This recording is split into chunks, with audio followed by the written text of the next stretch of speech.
Novembre à Riverside Heights est le genre de froid qui s'infiltre dans vos os. Les rues sont silencieuses à 4 heures du matin.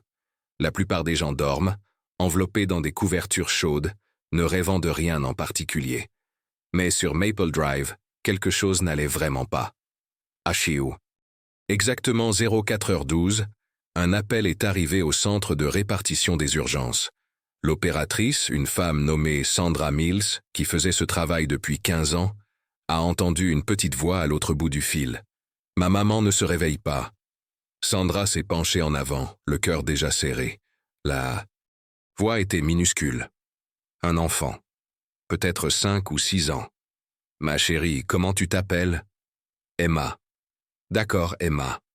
Où es-tu en ce moment ?»« Je suis dans le salon. Maman est sur le canapé. » Sandra pouvait entendre le calme dans la voix de la petite fille. Trop calme.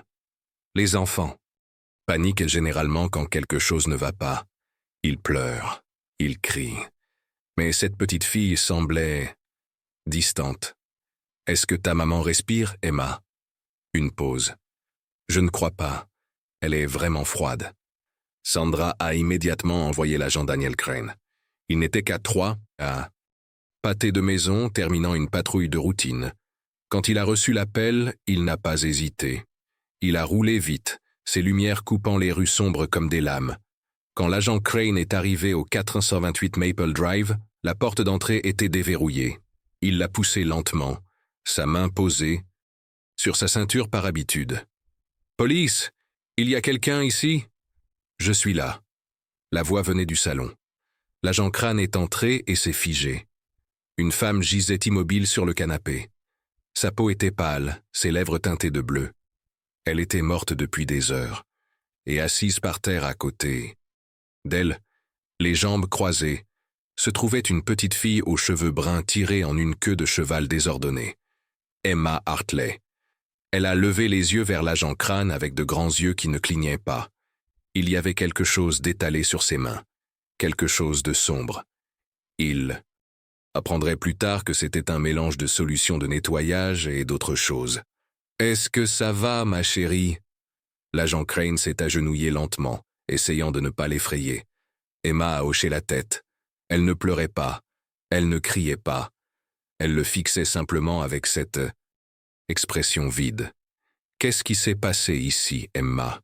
La petite fille a regardé le corps de sa mère, a légèrement penché la tête et a dit de la voix la plus plate que l'agent Crane ait jamais entendue venant d'un enfant. « J'ai essayé de nettoyer, mais elle ne se réveillait pas. » L'agent, ton. Crane a senti un frisson lui parcourir l'échine. Il a appelé des renforts par radio, des ambulanciers, des détectives. La maison a rapidement été envahie de gens. Les appareils photos ont flashé. Les sacs à indices ont bruissé. Les voix ont résonné contre les murs. Mais à travers tout cela, Emma Hartley est restée assise tranquillement dans un coin de la pièce, les mains proprement pliées sur ses genoux. Elle n'a pas demandé sa mère. Elle n'a pas demandé ce qui allait lui arriver. Elle est juste restée assise là, silencieuse, observant. Et à ce moment-là, l'agent Daniel Crane a eu une pensée terrible qu'il ne pourrait jamais oublier. Et si cette petite fille en savait plus qu'elle ne le disait? La détective Laura Vasquez est arrivée sur les lieux juste après le lever du soleil. Elle était détective des homicides depuis 12 ans, et elle avait vu beaucoup de choses qui l'empêchaient de dormir la nuit. Mais rien ne l'avait vraiment préparée à ce qu'elle a trouvé au 428 Maple Drive. La maison elle-même avait l'air normale. Une modeste maison à 2 étages avec une petite cour avant, des jouets éparpillés sur le porche, un paillasson qui disait « Home Sweet Home ». De l'extérieur, ça aurait pu être la maison de n'importe qui. Mais à l'intérieur, quelque chose ne collait pas. Laura a traversé le salon lentement, ses yeux scrutant chaque détail. La victime, Rachel Hartley, était toujours sur le canapé. Le médecin légiste était déjà là, prenant des notes, prenant des photos. Le corps de Rachel était positionné étrangement, trop net, presque arrangé. Ses mains étaient pliées sur sa poitrine. Ses cheveux étaient lissés en arrière. « Qu'est-ce qu'on sait ?» demanda Laura. Le médecin légiste, le docteur Paul Hendricks, a levé les yeux de son bloc-notes. Les signes préliminaires indiquent une overdose. Il y a des résidus de pilules près de sa bouche, des traces de sédatifs dans la mousse. Mais quoi? Il y a des ecchymoses sur son cou. Faibles, mais elles sont là. Ça ne correspond pas à un profil d'overdose. Laura s'est accroupie à côté du canapé. Elle a vu ce qu'il voulait dire. De petites marques en forme de doigts, presque trop légères pour être remarquées. Quelqu'un avait appuyé sur le cou de Rachel. Pas assez fort pour étrangler, mais assez pour laisser des preuves. Pourrait-ce être auto-infligé? Le docteur Hendricks a secoué. La tête. Peu probable. L'angle est mauvais. Laura s'est levée et a de nouveau examiné la pièce. Aucun signe d'effraction. Aucun meuble renversé. Aucune indication de lutte. Mais près du canapé, elle a repéré quelque chose d'étrange. Une bouteille de spray nettoyant couchée sur le côté. Un chiffon humide à côté. Elle essayait de nettoyer quelque chose, marmonna Laura. L'agent Crane s'est approché d'elle, le visage pâle. « Détective, vous devez entendre ce que la gamine a dit. » Laura l'a suivie jusqu'à la cuisine, où Emma Hartley était assise à la table avec une assistante sociale. La petite fille avait reçu une boîte de jus et un livre de coloriage, mais elle n'avait touché ni l'un ni l'autre. Elle fixait simplement le mur. « Emma, » dit doucement Laura en tirant une chaise. « Je m'appelle détective Vasquez. J'ai besoin de te poser quelques questions, d'accord ?» Les yeux d'Emma se sont tournés vers elle. Toujours pas de larmes, toujours pas de peur. « Peux-tu me dire ce qui s'est passé la nuit dernière ?» La voix d'Emma était calme mais stable. « Maman a dit qu'elle était fatiguée. Elle a pris le médicament. » « Quel genre de médicament ? » ?»« Celui qui l'a fait dormir. »« Tu le lui as donné ?» Emma a hésité, juste une seconde, puis elle a hoché la tête. L'estomac de Laura s'est noué. « Pourquoi tu le lui as donné ?» Elle me l'a demandé. Elle a dit que ça l'aiderait à mieux dormir. Mais ensuite elle ne se réveillait pas. Alors j'ai essayé de nettoyer le mauvais goût sur sa bouche. J'ai utilisé le spray comme maman le fait quand les choses sont sales. Laura a échangé un regard avec l'agent Crane. Les mots de la petite fille étaient trop précis, trop répétés. Les enfants ne parlent pas comme ça. Emma, est-ce que quelqu'un d'autre était là la nuit dernière? Peut-être quelqu'un est venu en visite? Le visage d'Emma est devenu vide. Elle n'a pas répondu. Emma? Je ne me souviens pas. Laura a essayé une approche différente. Tu sais où est ton papa? Je n'ai pas de papa. Juste maman. Qu'en est-il de l'ami de ta maman? Kyle? À la mention de ce nom, quelque chose a traversé le visage d'Emma. De la peur? De la colère? C'était parti avant que Laura ne puisse l'identifier. Il n'est plus là, dit doucement Emma. Quand l'as-tu vu pour la dernière fois? Emma a regardé ses mains. Je ne sais pas. L'assistante sociale est intervenue. Détective, je pense que c'est assez pour maintenant. Elle a traversé beaucoup. Laura a hoché la tête, mais son esprit tournait à plein régime. Quelque chose dans toute cette situation semblait faux. L'overdose, les ecchymoses, le sang-froid troublant de l'enfant. Et ce nom, Kyle. Elle est sortie pour passer un appel. En quelques minutes, elle avait une équipe qui cherchait tout ce qu'elle pouvait trouver sur les relations passées de Rachel Hartley, ses dossiers financiers, son historique médical. De retour à l'intérieur, les techniciens de la police scientifique mettèrent des preuves en sac. L'un d'eux a appelé depuis la cuisine. « Détective, vous devez voir ça. » Laura s'est approchée. Le technicien tenait un sac à indices transparent. À l'intérieur se trouvait une petite cuillère à médicaments en plastique, du genre utilisé pour le sirop contre la toux des enfants. Elle était fendue au milieu, trouvée dans la poubelle. Il y a des traces de résidus dessus. Nous devrons faire des tests, mais on dirait un sédatif pour adultes, impuissant. La mâchoire de Laura s'est serrée. Comment une enfant de 6 ans saurait-elle comment? Utiliser ça? Le technicien a haussé les épaules. Elle ne le saurait pas à moins que quelqu'un ne lui ait montré. Laura a regardé vers la cuisine, où Emma était assise immobile, fixant le vide. Et puis une pensée horrible s'est glissée dans son esprit. Et si cette petite fille n'avait pas seulement été témoin de la mort de sa mère? Et si elle avait aidé à la causer? À midi, les médias s'étaient abattus sur Riverside Heights comme des vautours. Des camions de presse bordaient son Maple Drive, leurs antennes satellites pointées vers le ciel. Les journalistes se tenaient devant la maison. Hartley, ajustant leur maquillage et répétant leurs textes. L'histoire était trop belle pour être manquée. Une jeune mère morte dans des circonstances mystérieuses, et sa fille de 6 ans comme seul témoin. Ou peut-être quelque chose de pire.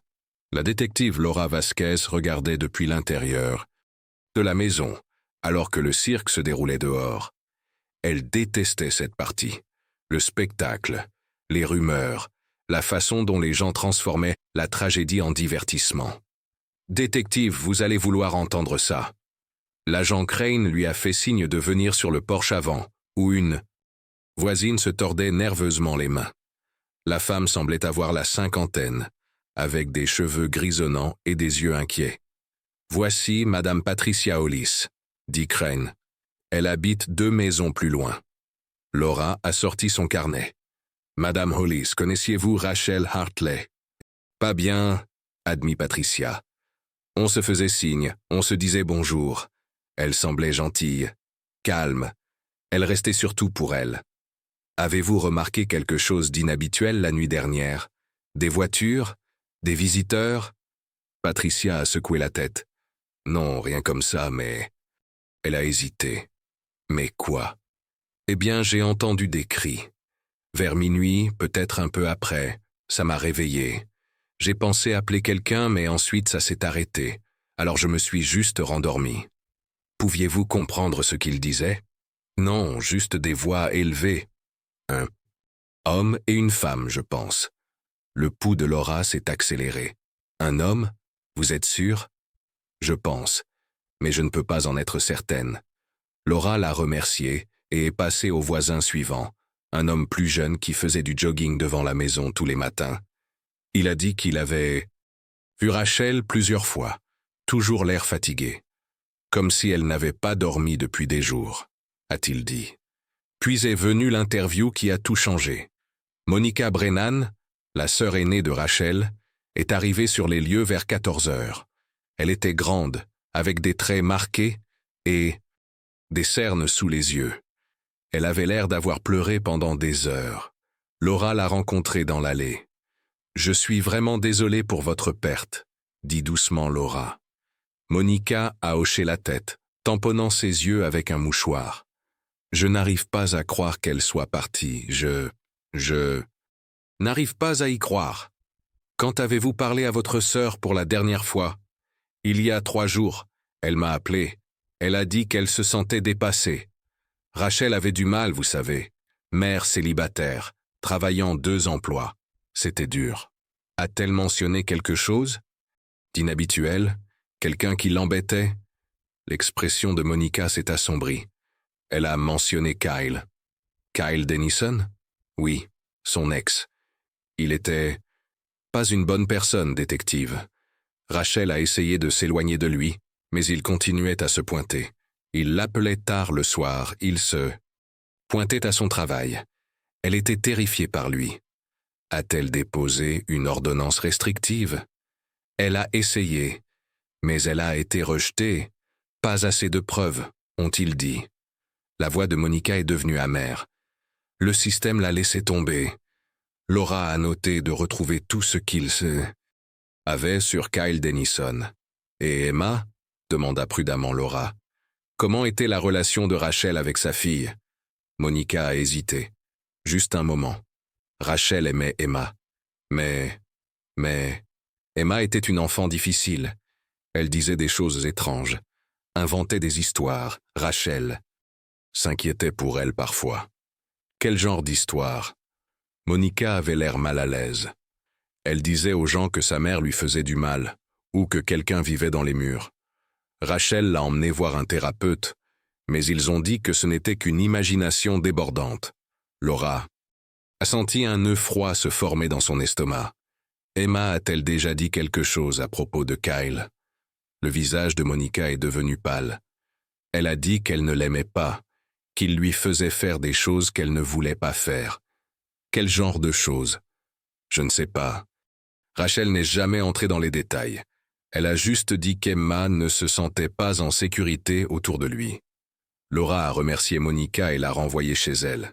Mais les pièces ne s'assemblèrent pas. Un ex-petit ami potentiellement violent. Une enfant avec un historique de raconter des histoires étranges. Une mère trouvée morte sans explication claire. De retour à l'intérieur de la maison, les techniciens de la police scientifique fouillaient encore chaque pièce. L'un d'eux a appelé depuis la cuisine. « Détective, j'ai quelque chose !» Laura s'est précipitée. Le technicien tenait un autre sac à indices. À l'intérieur se trouvait une petite bouteille en verre à moitié vide, avec une étiquette de prescription. Lorazépam, dose élevée, prescrit à Rachel Hartley. Où l'avez-vous trouvé? Dans la poubelle, enterré sous d'autres déchets. Laura a examiné la bouteille. La prescription datait de 2 semaines, mais la bouteille était presque vide. Soit Rachel la prenait beaucoup, soit quelqu'un la lui donnait. Puis le technicien a tenu autre chose, et nous avons trouvé ça dans le même sac. C'était une cuillère à médicaments pour enfants, fendue au milieu. Et sur le manche, en lettres pâles, se trouvaient les initiales UH, Emma Hartley. Le sang de Laura s'est glacé. Un journaliste dehors a crié une question dans une caméra. Était-ce un accident tragique ou y a-t-il quelque chose de plus sinistre en jeu? Laura a regardé vers le salon où le corps de Rachel avait été couché quelques heures plus tôt. Quelque chose de plus sinistre. Les mots résonnaient dans son esprit alors qu'elle sortait, plissant les yeux dans la dure lumière de l'après-midi. Et pour la première fois depuis son arrivée sur les lieux, la détective Laura Vasquez s'est demandé si une enfant de 6 ans pouvait être capable de meurtre. La détective Laura Vasquez était assise dans la salle d'épreuves faiblement éclairée au commissariat, fixant un écran d'ordinateur portable.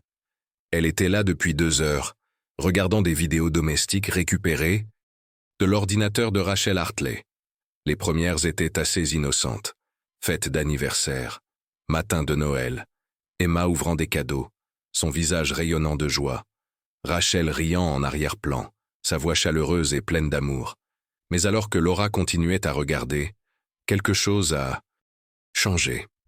Dans une vidéo datée de 6 mois avant la mort de Rachel, le ton était différent. Emma était assise à la table de la cuisine, coloriant. Rachel se tenait derrière elle, les bras croisés, le visage tiré et épuisé. « Emma, je t'ai demandé de ranger tes jouets. » « Je ne veux pas, Emma. S'il te plaît, je suis trop fatiguée pour ça. » « Tu es toujours fatiguée, maman. » La mâchoire de Rachel s'est serrée. « Fais juste ce que je te demande, s'il te plaît. » Emma n'a pas levé les yeux de son dessin. « Tu devrais prendre ton médicament. C'est ce que Kyle dit. » Rachel a tressailli haut. « Non. On ne parle plus de Kyle, tu te souviens? Mais il a dit que ça t'aide à dormir. » « Emma, arrête. » La vidéo s'est coupée brusquement. Laura s'est adossée à sa chaise, se frottant les tempes. La dynamique entre la mère et la fille était tendue, et ce nom revenait sans cesse. Kyle. Elle a cliqué sur une autre vidéo. Celle-ci datait de la 5e fête d'anniversaire d'Emma. Ballon, gâteau, une poignée d'enfants courant dans la cour. Rachel souriait pour la caméra, mais ses yeux semblaient au creux, fatigués. Et puis, juste un instant, Laura l'a vu. Un homme se tenant en arrière-plan, partiellement obscurci par un arbre. Grand, cheveux noirs. Il n'interagissait avec personne. Il regardait juste. La caméra s'est éloignée avant que Laura ne puisse bien voir son visage. Elle a rembobiné les images, a figé l'image et a zoomé. L'image était granuleuse, mais elle pouvait en distinguer assez. Une mâchoire forte, des épaules larges, et quelque chose dans sa façon de se tenir, trop immobile, trop concentré, a fait frissonner Laura. « Qui es-tu » murmura-t-elle. L'agent Crane a frappé à la porte, la faisant sursauter.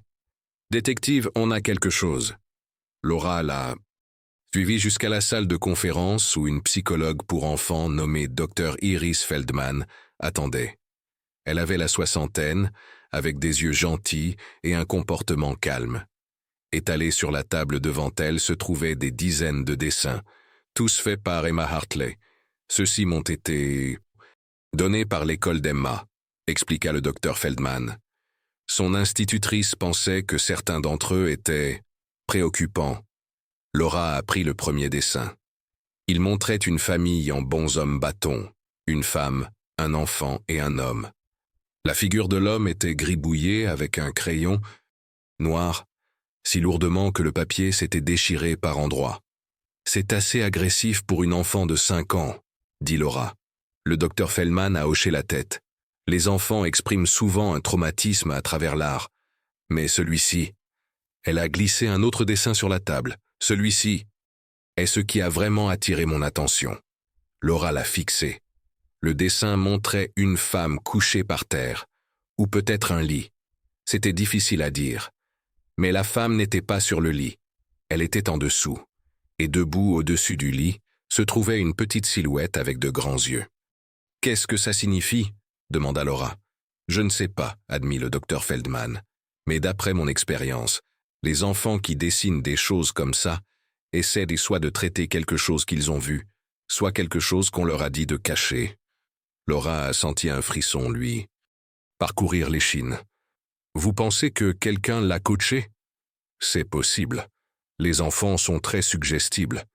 Si quelqu'un, un adulte, lui répétait sans cesse une certaine version des événements, elle pourrait l'intérioriser comme la vérité, même si ce n'était pas vrai. Surtout si ce n'était pas vrai. Laura a pris un autre dessin. Celui-ci montrait une bouteille avec une tête de mort et des os croisés dessus. À côté de la bouteille se trouvait un bonhomme bâton avec de longs cheveux. La bouche de la silhouette était ouverte, comme si elle criait. Elle a dessiné ça 2 semaines avant la mort de sa mère, dit doucement le docteur Feldman. Laura a posé soigneusement le dessin, son esprit tournant à toute vitesse. Emma essayait-elle de dire à quelqu'un ce qui allait se passer? Ou se souvenait-elle de quelque chose qu'elle avait déjà fait? « Je dois lui parler à nouveau, » dit Laura. « Soyez prudente, détective.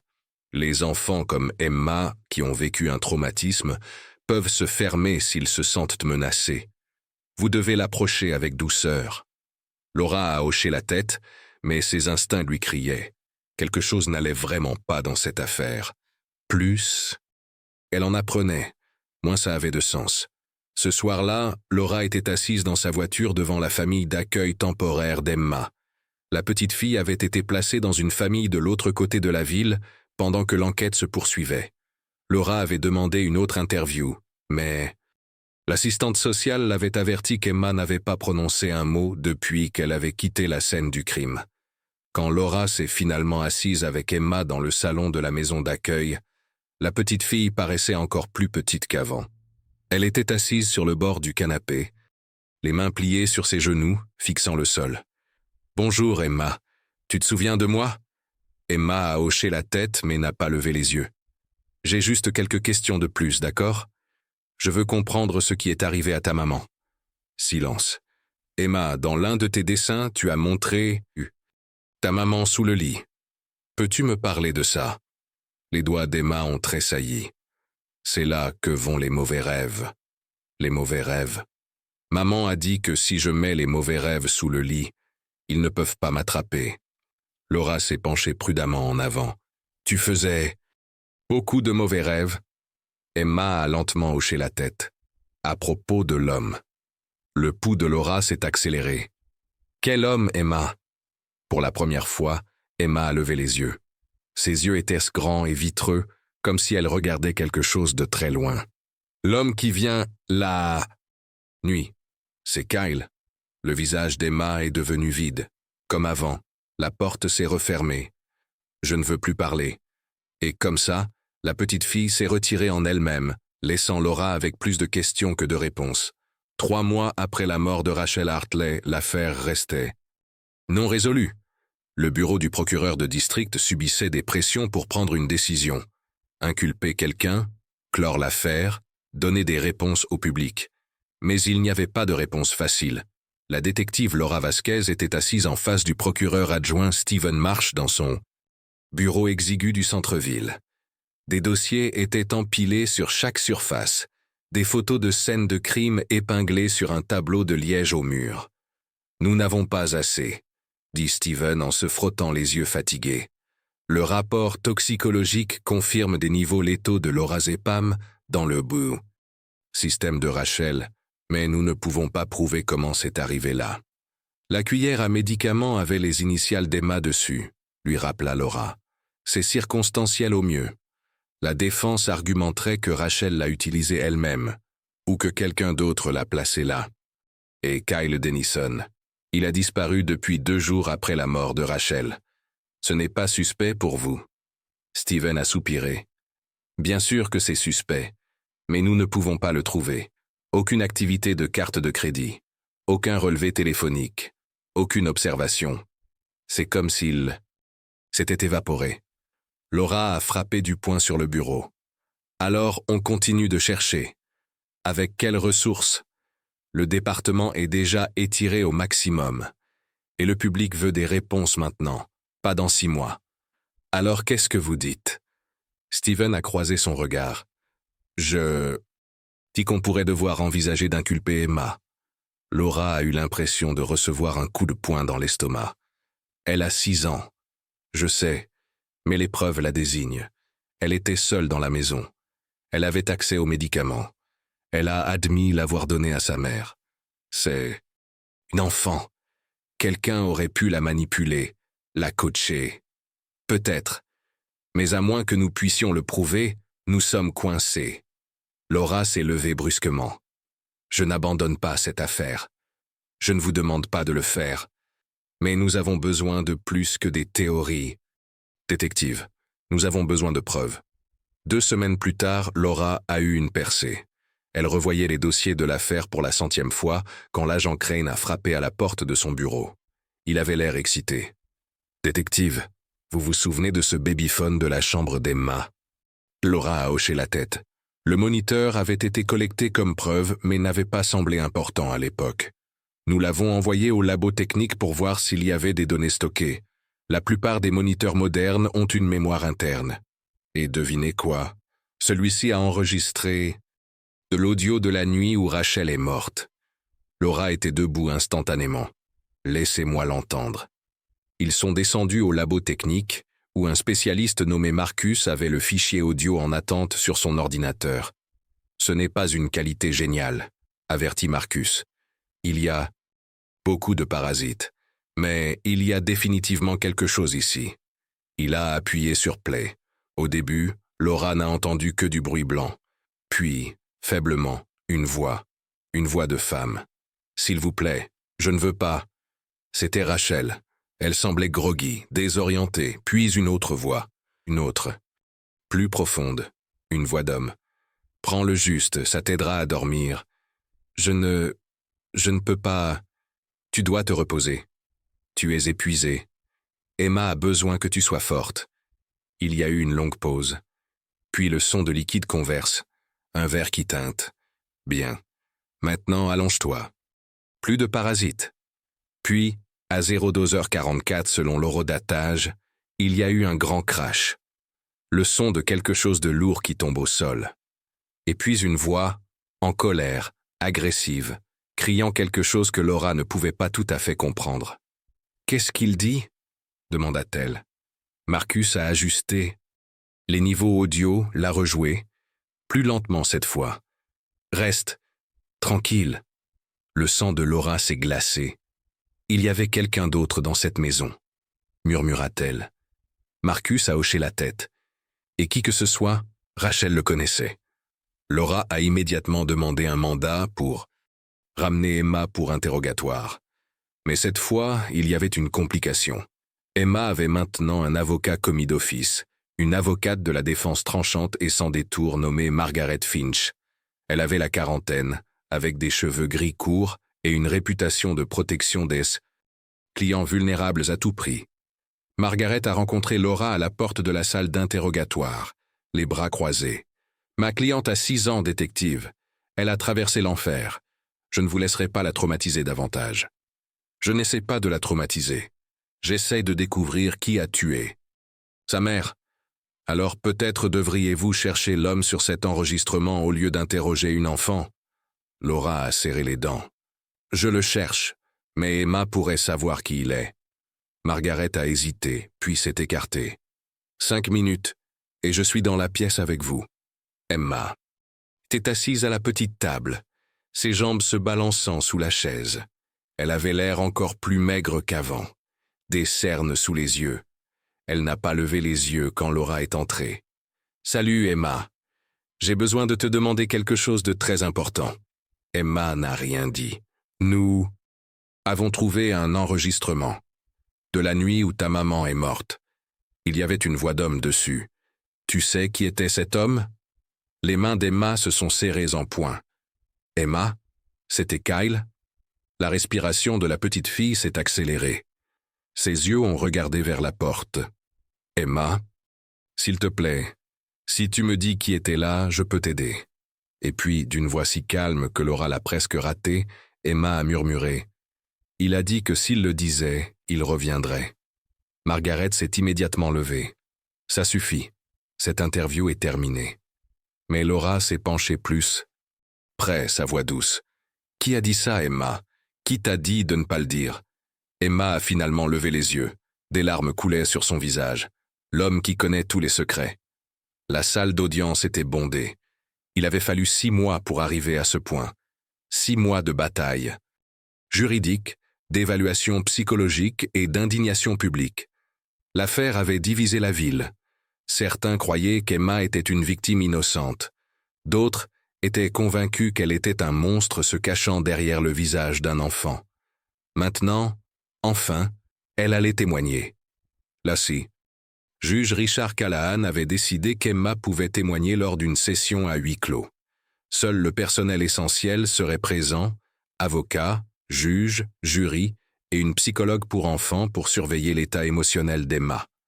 Le témoignage serait enregistré et montré plus tard au public avec le visage d'Emma masqué. La détective Laura Vasquez était assise au dernier rang, regardant Emma être conduite dans la salle d'audience. La petite fille avait maintenant 7 ans. Toujours petite pour son âge.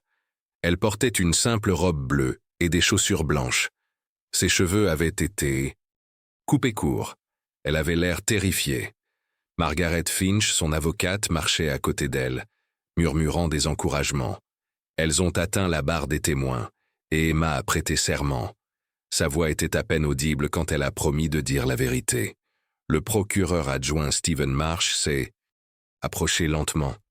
Il avait passé des semaines à se préparer pour ce moment. Il savait qu'un faux pas pouvait briser l'enfant. Ou l'affaire. « Emma, sais-tu pourquoi tu es ici aujourd'hui ?» Elle a hoché la tête. « Peux-tu répondre à voix haute pour le procès verbal, s'il te plaît ?»« Oui. Tu es ici pour parler de la nuit où ta mère est morte. Tu te souviens de cette nuit ?» Un autre hochement de tête. « Oui. Peux-tu nous dire ce qui s'est passé ?» Les mains d'Emma ont agrippé les accoudoirs de la chaise. Ses jointures sont devenues blanches. Maman était triste. Elle a dit qu'elle était très fatiguée. À quelle heure était-ce? Après le dîner, il faisait noir dehors. Que s'est-il passé ensuite? Elle m'a demandé d'aller chercher son médicament, la bouteille de la cuisine. Le lorazépam? Emma avait l'air confuse. Margaret s'est penchée et a murmuré quelque chose. Emma a hoché la tête. « Le médicament pour dormir, » dit Emma.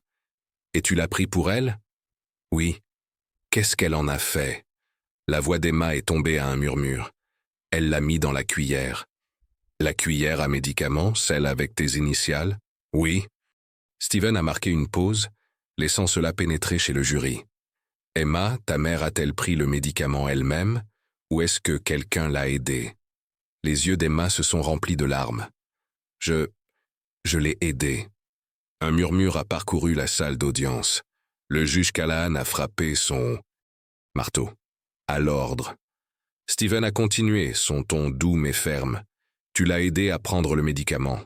Combien lui en as-tu donné? » « Je ne sais pas. » Elle a dit plus. Elle n'arrêtait pas de dire plus. « Savais-tu que ça pouvait lui faire du mal? » Emma a secoué la tête violemment. « Non.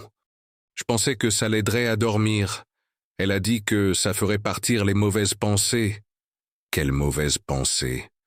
La respiration d'Emma s'est accélérée. Elle a regardé autour de la pièce, paniquée. Celle à propos de lui. À propos de qui, Emma? L'homme. Quel homme? Quel? La voix d'Emma s'est brisée. Celui qui vient la nuit. Steven a jeté un coup d'œil au jury. Certains avaient l'air sceptiques. D'autres avaient le cœur brisé. Emma, y avait-il un homme dans la maison cette nuit-là? Emma a ouvert la bouche, puis l'a refermée. Ses mains tremblaient. Emma? Puis, quelque chose a changé dans son expression. Son visage est devenu froid, vide. Quand elle a parlé à nouveau, sa voix était différente, plate, mécanique. Elle m'a dit de ne le dire à personne. La salle d'audience est tombée dans le silence. Steven a cligné des yeux. « Qui t'a dit de ne... le dire à personne? Maman, ta mère t'a dit de ne dire à personne quoi? » Emma fixait droit devant elle, les yeux flous. Qu'il était là, qu'il lui avait donné le médicament, que je devais dire que c'était moi qui l'avais fait. Un juré a haleté. Margaret s'est levée brusquement. « Votre... honneur, je demande une suspension. Ma cliente est clairement en détresse. » Mais le juge Callahan s'est penché en avant, les yeux rivés sur Emma. « Emma, qui était dans la maison avec toi et ta mère cette nuit-là? » La lèvre d'Emma a tremblé. Une seule larme a roulé sur sa joue. Et puis, d'une voix qui a envoyé des frissons dans toute la salle, elle a dit « L'homme qui fait disparaître les gens ». La salle d'audience a explosé. Le juge Callahan a frappé son marteau à répétition. À l'ordre dans la cour. Margaret Finch était déjà aux côtés d'Emma, enroulant un bras autour de l'enfant tremblante. « Nous avons terminé ici, votre honneur. C'est clairement traumatisant pour ma cliente. »« D'accord, » dit le juge. « Nous reprendrons demain matin. Huissier, veuillez escorter l'enfant. » Alors qu'Emma était emmenée, la détective Laura Vasquez a croisé son regard juste un instant. L'expression de la petite fille était illisible, vide. Le lendemain matin, la défense a fait venir son témoin expert. Le docteur Alan Briggs était professeur de linguistique à l'Université de Boston, spécialisé dans le témoignage d'enfants et la formation de la mémoire. Il avait la cinquantaine, avec des lunettes cerclées de métal et un comportement calme et académique.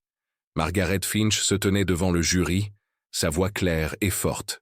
« Dr Briggs, vous avez examiné les transcriptions des déclarations d'Emma Hartley à la police, aux assistants sociaux et aux psychologues. Qu'avez-vous trouvé ?» Le Dr Briggs a ajusté ses lunettes. Plusieurs incohérences qui suggèrent un coaching. Pouvez-vous développer?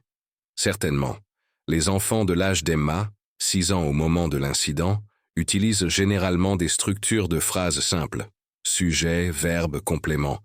J'ai vu le « Tiens, le chien était grand ». Mais les déclarations d'Emma contiennent des propositions complexes et un vocabulaire bien au-delà de son stade de développement. Comme quoi?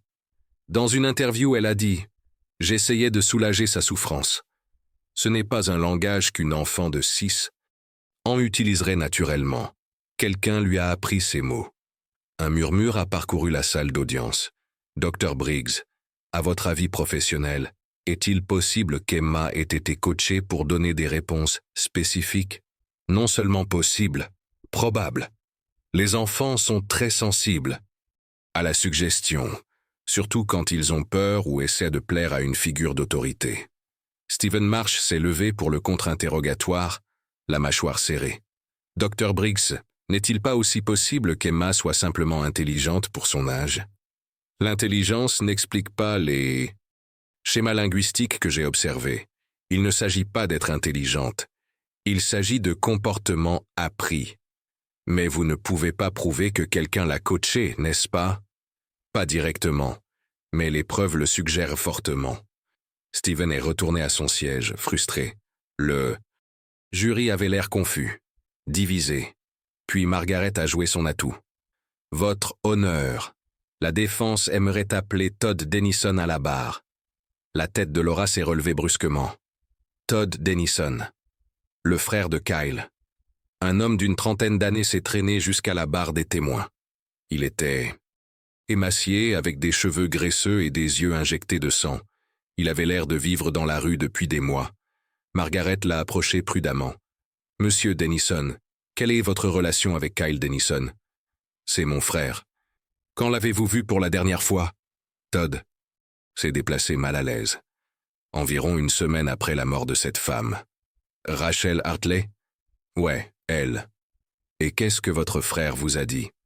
Todd a regardé ses mains. Il a dit qu'il était là cette nuit-là, chez elle. La salle d'audience a explosé. Le juge Callahan a demandé le silence. « Quoi d'autre a-t-il dit ?» pressa Margaret. « Il a dit que c'était un accident, qu'elle en avait pris trop, qu'il avait essayé de l'aider, mais c'était trop tard. Il a paniqué et s'est enfui. A-t-il mentionné Emma ?» Todd a hésité.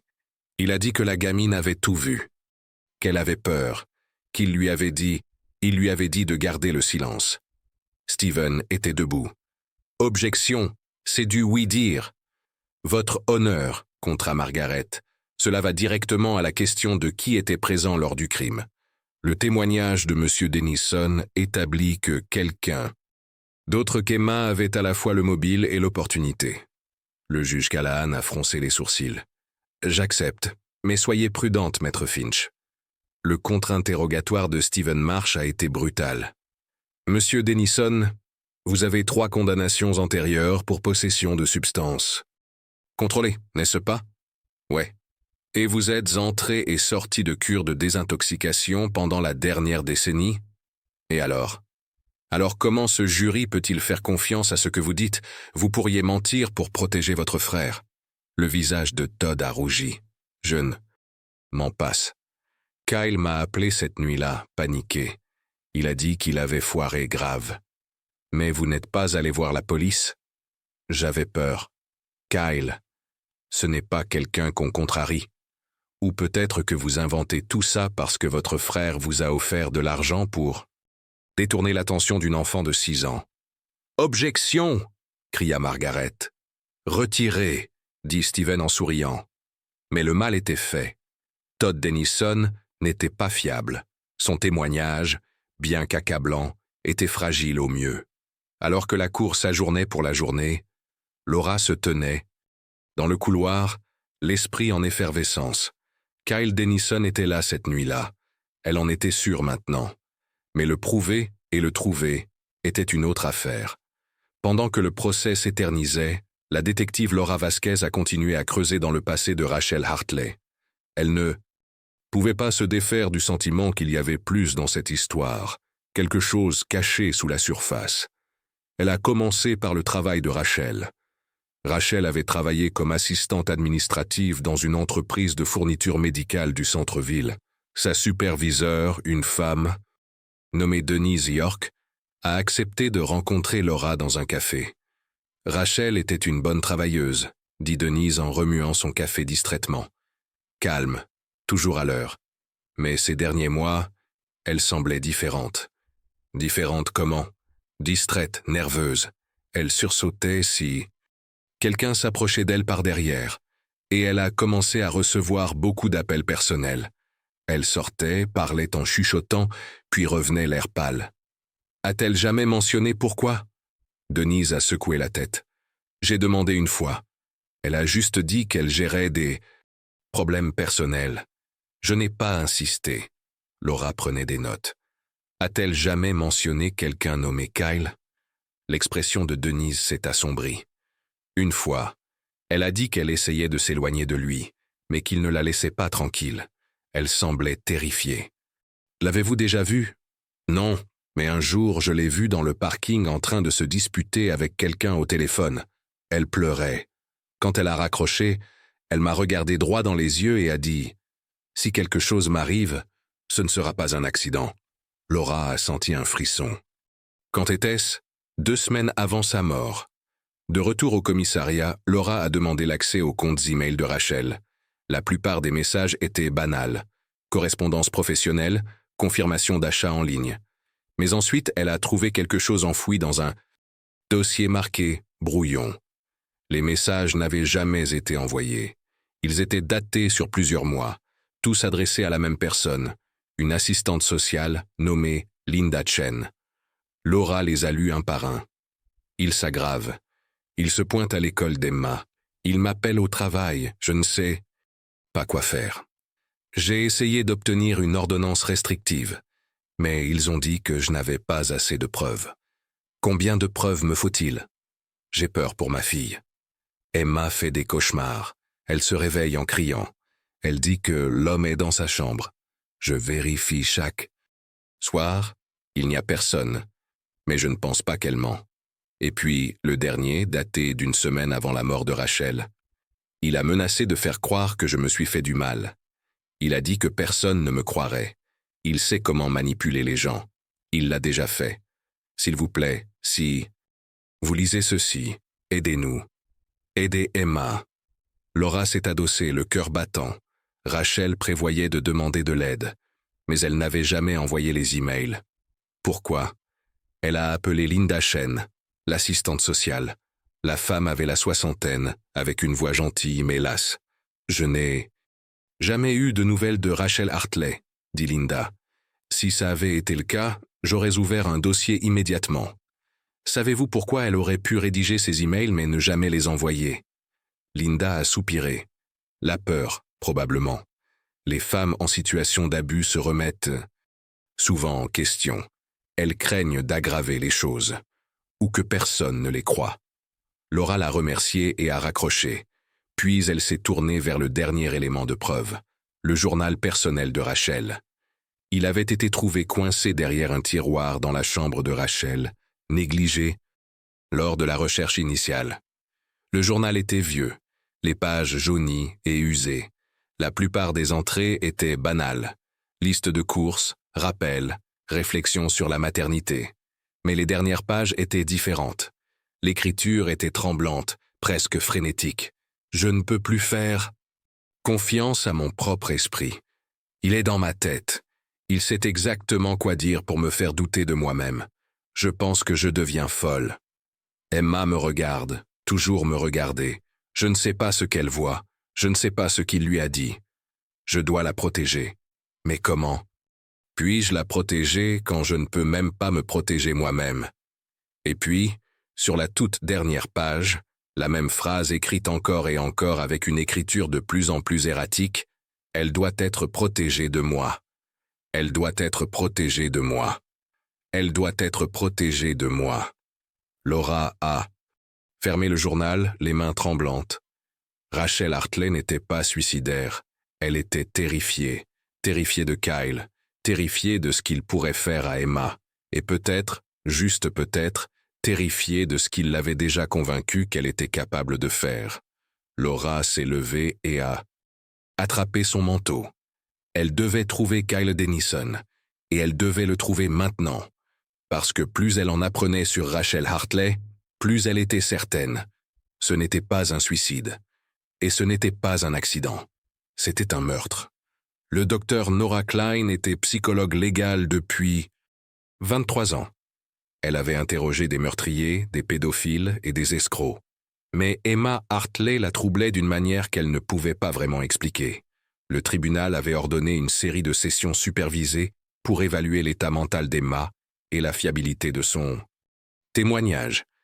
Les sessions étaient enregistrées et l'accusation et la défense avaient accès aux images. Laura a regardé la première session depuis la salle d'observation, l'estomac noué. Emma était assise dans une chaise à taille d'enfant, ses jambes atteignant à peine le sol.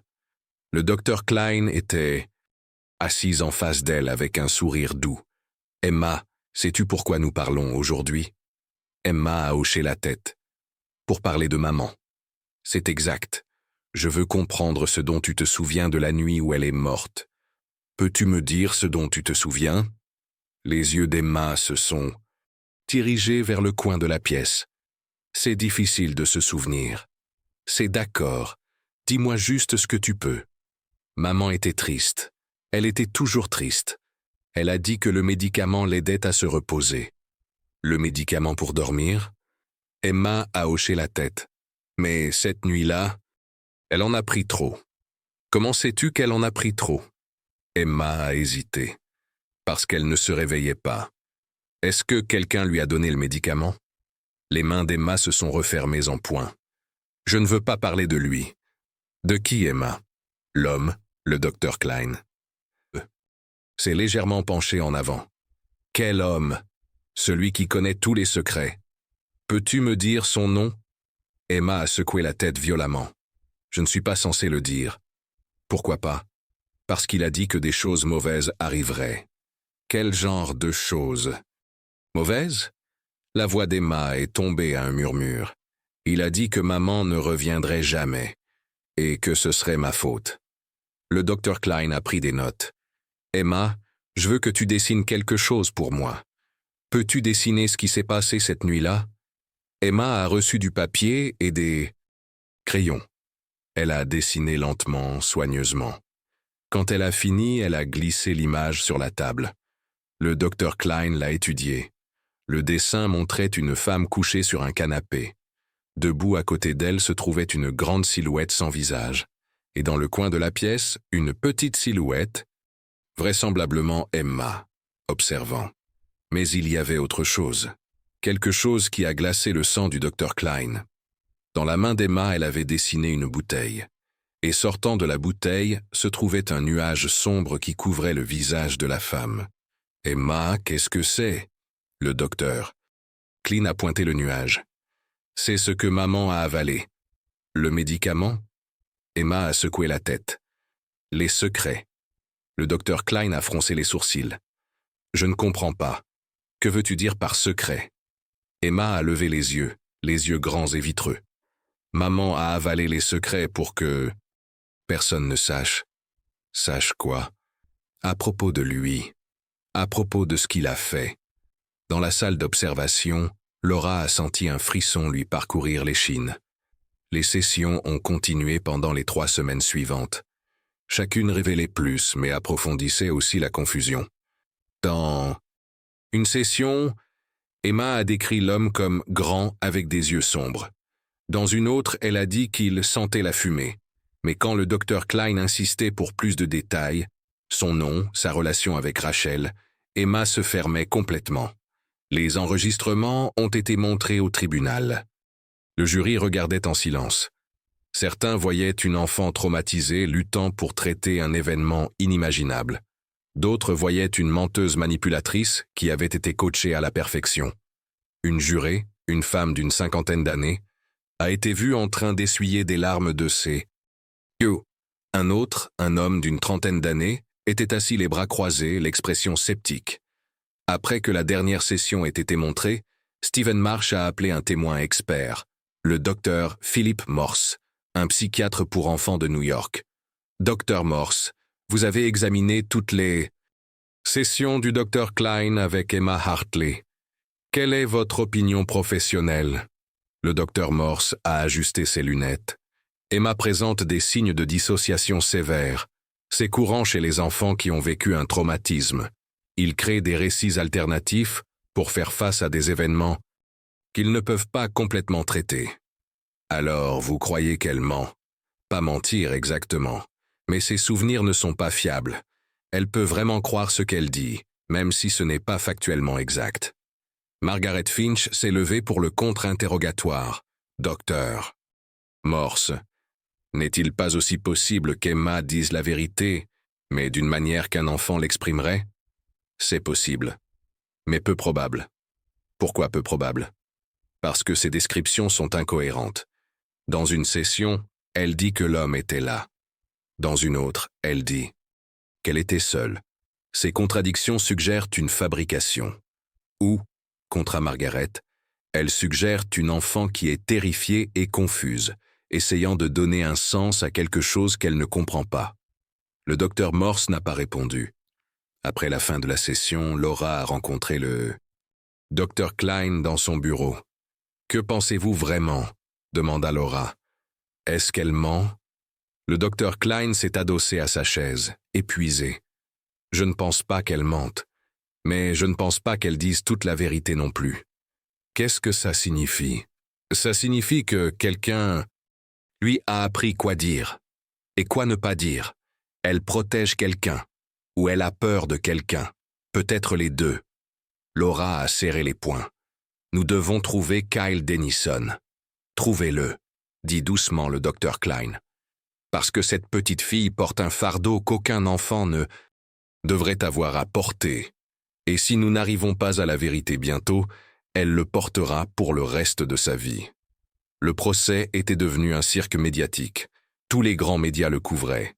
Les chaînes câblées diffusaient des analyses 24 heures sur 24. Les réseaux sociaux ont explosé avec des hashtags. Justice pour Rachel, protéger Emma, la vérité compte. Les gens prenaient parti, passionnément. Certains croyaient qu'Emma était une victime, manipulée et traumatisée. D'autres étaient convaincus qu'elle était une tueuse de sang-froid se cachant derrière des yeux innocents. Les marches du tribunal étaient prises d'assaut quotidiennement.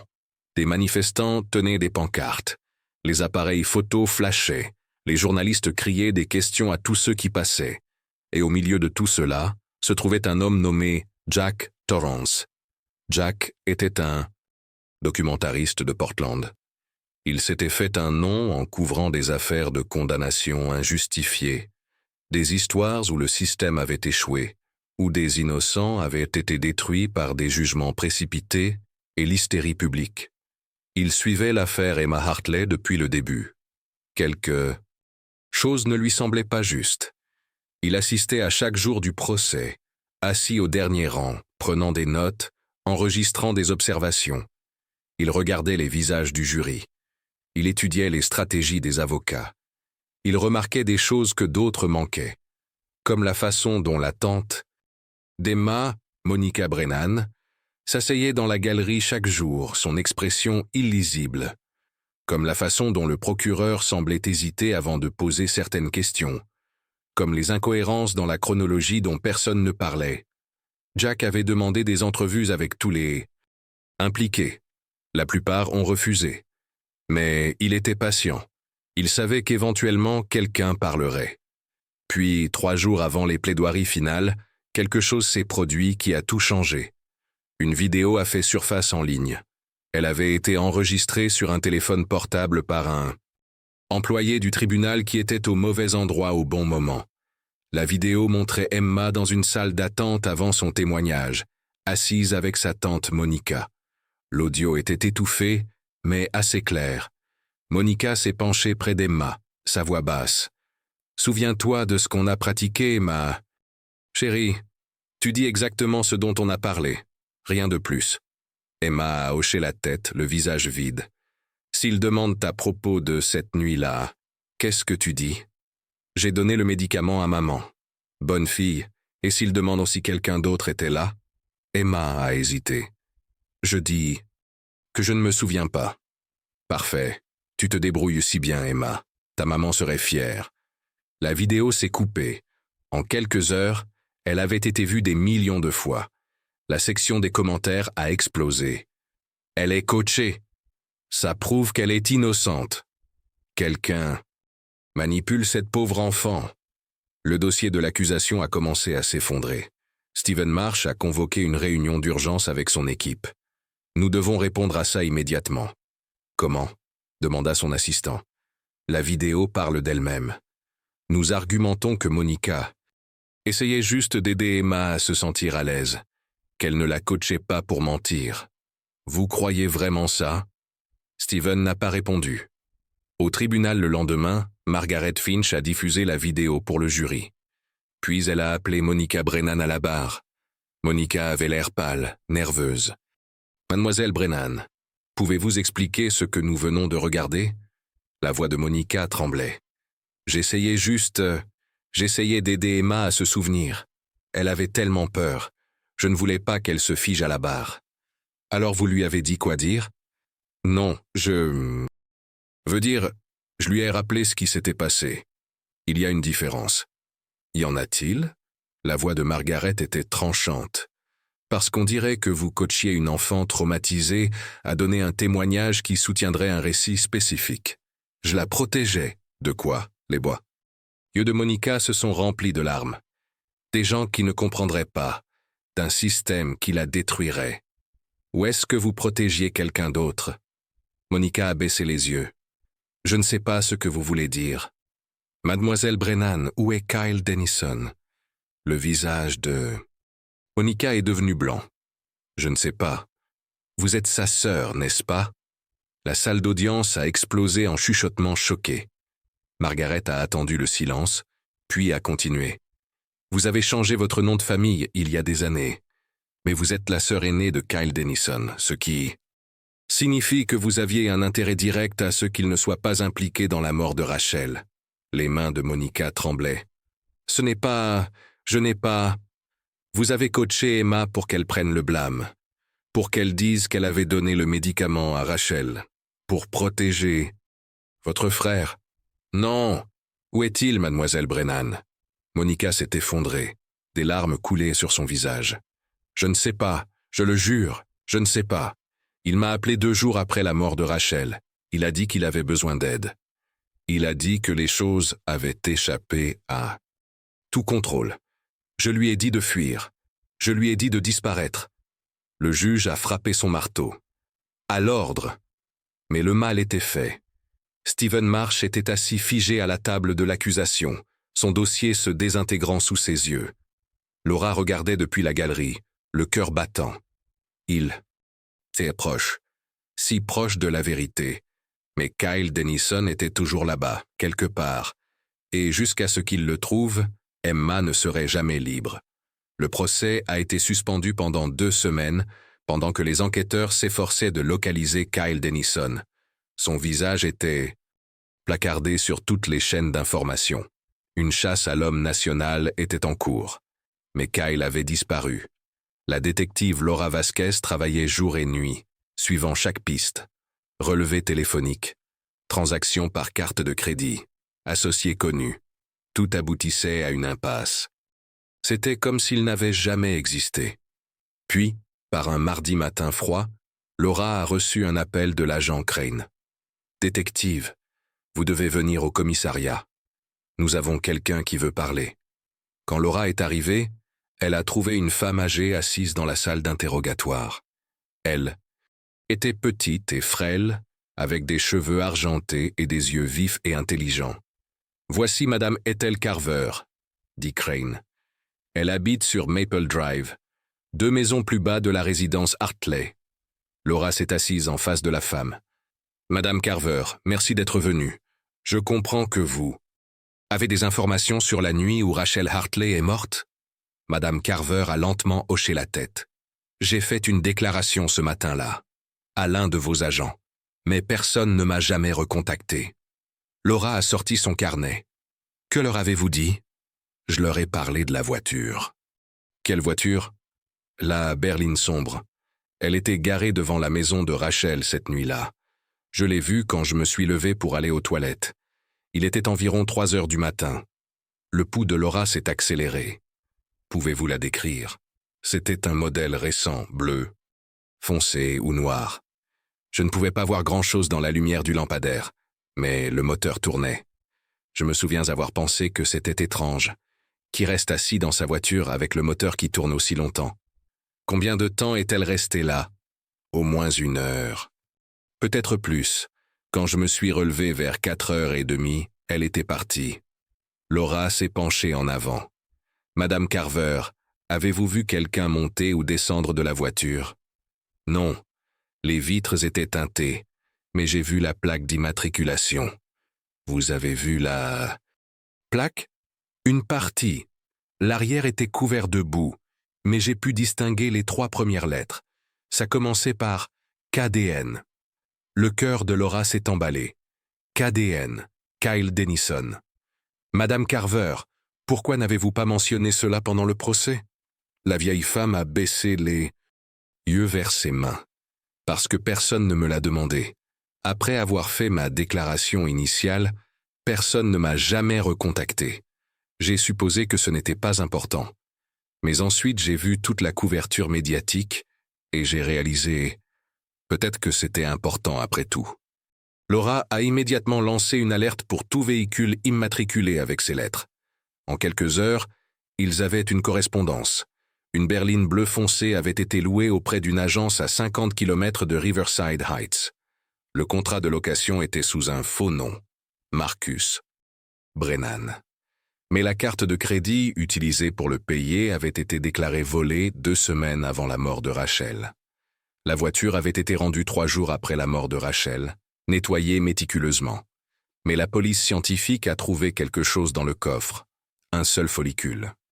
Pileux, l'analyse ADN a confirmé qu'il appartenait à Kyle Denison.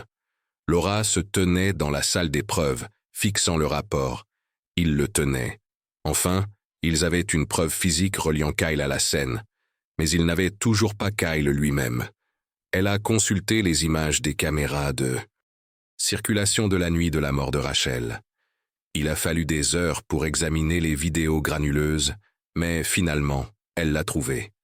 À 02h47, une berline sombre correspondant à la description de Madame Carver a été capturée par une caméra de circulation à 2 pâtés de maison de Maple Drive, se dirigeant vers l'est. À 04h18, le même véhicule a été repéré sur l'autoroute, se dirigeant vers la frontière de l'État. Laura a tracé l'itinéraire. La voiture s'était arrêtée une fois, dans une station-service juste à l'extérieur des limites de la ville. Elle a contacté la station et demandé leur image de sécurité. La bande montrait un homme portant une casquette de baseball et des lunettes de soleil en train de faire le plein. Il gardait la tête baissée, évitant la caméra. Mais quand il s'est tourné pour entrer payer, Laura a aperçu son visage. C'était lui, Kyle Denison. Laura a figé. L'image est là imprimée. Elle a fixé l'image, un homme grand avec des cheveux noirs et une mâchoire forte. Le même homme qu'elle avait vu en arrière-plan de la vidéo d'anniversaire d'Emma. Il avait l'air calme, posé, comme s'il n'avait pas le moindre souci au monde. Comme s'il venait de s'en tirer. Avec un meurtre. Laura a frappé son poing sur le bureau. « Où es-tu allé ?» Elle a examiné les images des caméras d'autoroute. La berline a continué vers l'est, traversant finalement l'État voisin. Après cela, la piste est devenue froide, mais Laura n'abandonnait pas. Elle a contacté les forces de l'ordre dans chaque État le long de cet itinéraire. Elle a distribué la photo de Kyle à tous les services de police, tous les bureaux du shérif, toutes les patrouilles routières. Quelqu'un, quelque part, devait l'avoir vu. 3 jours plus tard, elle a reçu un appel d'un shérif dans une petite ville du Montana. « Détective Vasquez, je pense que nous avons peut-être votre homme. » 5 ans s'étaient écoulés depuis l'effondrement du procès.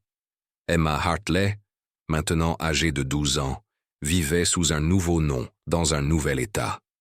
Kyle Denison n'avait jamais été retrouvé. L'affaire restait officiellement ouverte, mais la piste était devenue froide. Jusqu'à ce que Jack Torrance décide de la rouvrir. Jack n'avait jamais cessé de penser à l'affaire, les incohérences, les questions sans réponse. La petite fille qui avait été laissée tomber par tous ceux qui étaient censés la protéger. Il a passé des mois à faire pétition pour accéder aux documents judiciaires scellés et aux archives de la police. Quand il a finalement obtenu l'autorisation, ce qu'il a trouvé l'a choqué. Des rapports médico-légaux avaient été modifiés. Des preuves clés avaient été omises du procès. Des déclarations de témoins avaient été ignorées. Jack a retrouvé le technicien des preuves à la retraite qui avait travaillé sur le cas de Rachel. L'homme a accepté de le rencontrer, mais seulement officieusement. « On nous a dit d'adoucir les choses », a admis le technicien, la voix lourde de culpabilité, pour éviter de traumatiser davantage l'enfant. Alors on l'a fait, on a laissé de côté des détails, on a minimisé certaines découvertes. Comme quoi? Comme le fait que les empreintes digitales de Rachel n'étaient pas sur cette bouteille de médicaments, seulement des traces, comme si quelqu'un l'avait essuyée et placée près de son corps. Jack a senti son sang se glacer. Quoi d'autre? L'enregistrement de la babycam, le fichier original. Il a disparu des preuves avant le procès. Ce qu'ils ont diffusé au tribunal était une copie dégradée. Avez-vous toujours l'original? L'homme a hésité, puis a hoché la tête. J'ai gardé une sauvegarde, juste au cas où. Il a tendu à Jack une clé USB. Cette nuit-là, Jack a écouté l'enregistrement original. La qualité audio était bien meilleure que ce qui avait été présenté au tribunal. Et il a entendu quelque chose qui a tout changé. La voix masculine ne disait pas seulement à Rachel de prendre le médicament, il la menaçait. « Si tu ne fais pas ça, je vais m'assurer qu'ils prennent tes mâts. Je leur dirai que tu es instable, dangereuse. Ils me croiront. » La voix de Rachel, faible et terrifiée. « S'il te plaît, ne lui fais pas de mal. Alors bois-le. Tout. » Et tout ça disparaît. Jack s'est adossé, les mains tremblantes. Ce n'était pas une overdose. C'était un meurtre. Jack a contacté la détective Laura Vasquez. Elle n'était plus en service actif, mais elle a accepté de l'aider dans son enquête. Ensemble, ils ont fait pétition pour accéder aux anciens comptes e-mail de Rachel, ceux qui avaient été négligés lors de l'enquête initiale. Ce qu'ils ont trouvé a tout changé. Enfoui dans le dossier brouillon de Rachel, se trouvait un message non envoyé à une assistante sociale, daté d'une semaine avant sa mort. Il a menacé de faire croire que c'était moi qui l'avais fait, mais c'est lui qui sait comment la manipuler. J'ai peur, s'il vous plaît, aidez-nous. L'email mentionnait Kyle plusieurs fois, mais il y avait plus. Jack a découvert que Kyle Denison n'était pas son vrai nom. Il l'avait légalement changé 5 ans avant de rencontrer Rachel. Son nom de naissance était Kevin Dennett. Laura a fait une vérification des antécédents. Kevin Dennett avait été accusé de maltraitance d'enfants dans l'Oregon.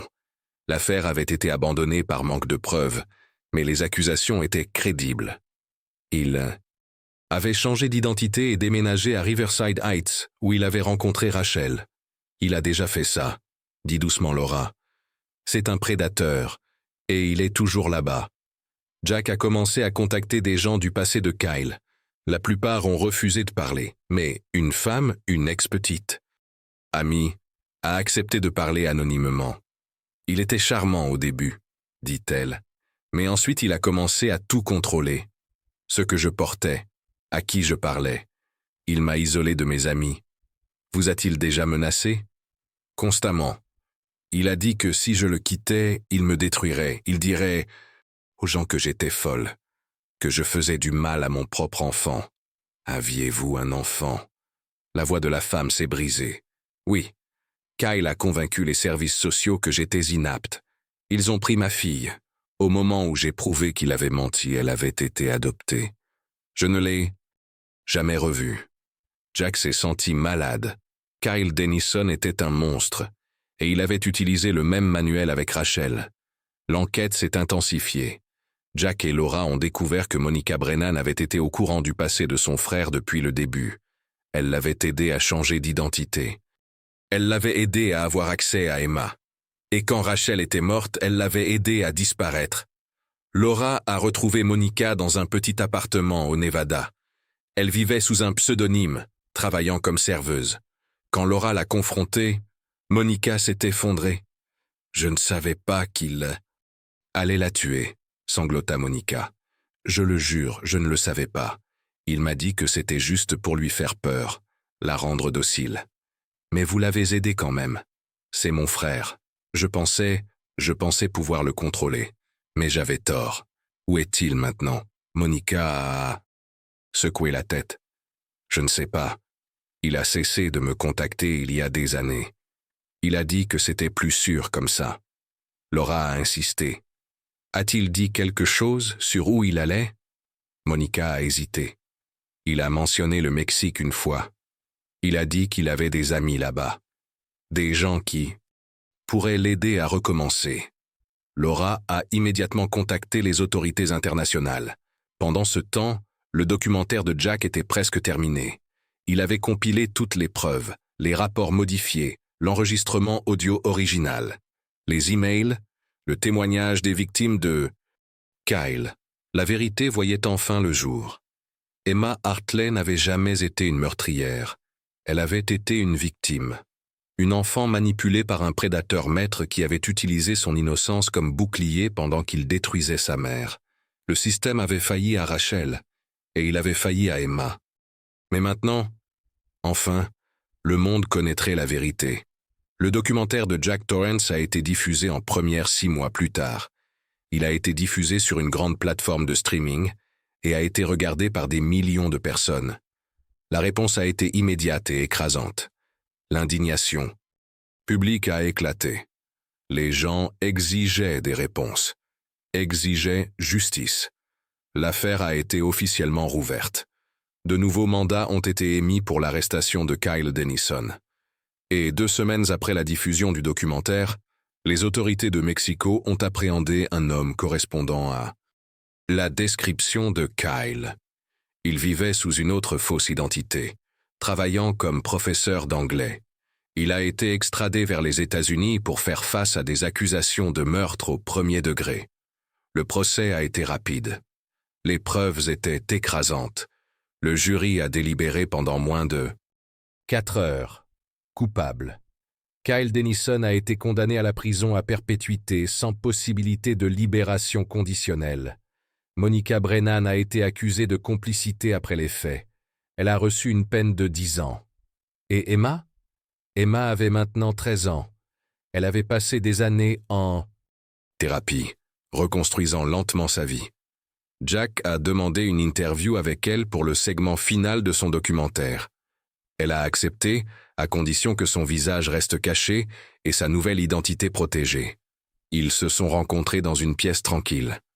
Emma était assise dos à la caméra, sa voix calme mais ferme. « Je ne comprenais pas ce qu'il me faisait dire à l'époque, » dit-elle doucement. « J'avais tellement peur. Je voulais juste retrouver ma maman. Et Kyle m'a dit que si je disais les bonnes choses, tout irait bien. Mais ça n'allait pas bien. Non, ça n'allait pas. Pendant longtemps, j'ai pensé que j'avais vraiment tué ma mère. J'y croyais, parce que c'est ce que tout le monde n'arrêtait pas de me dire. Et maintenant, Emma est restée silencieuse un moment. Maintenant, je connais la vérité. Ma maman a essayé de me protéger. Elle s'est battue pour moi. Et Kyle me l'a enlevée. Que voulez-vous que les gens sachent? La voix d'Emma s'est légèrement brisée. Je veux qu'ils sachent que la vérité compte, que les enfants peuvent être manipulés, que le système peut échouer, et que parfois, la personne que tout le monde regarde n'est pas la personne qu'ils devraient chercher. L'écran est devenu noir. Un message final est apparu. La justice échoue le plus quand elle cherche des réponses faciles. Les mensonges les plus silencieux sont ceux qui durent le plus longtemps. La mort de Rachel Hartley n'était pas un accident. C'était un meurtre. Calculé, perpétré par un prédateur manipulateur qui a utilisé un enfant comme bouclier. Emma Hartley n'a jamais été une meurtrière. Elle était une survivante. Et la voix de sa mère, réduite au silence pendant si longtemps, a finalement été entendue.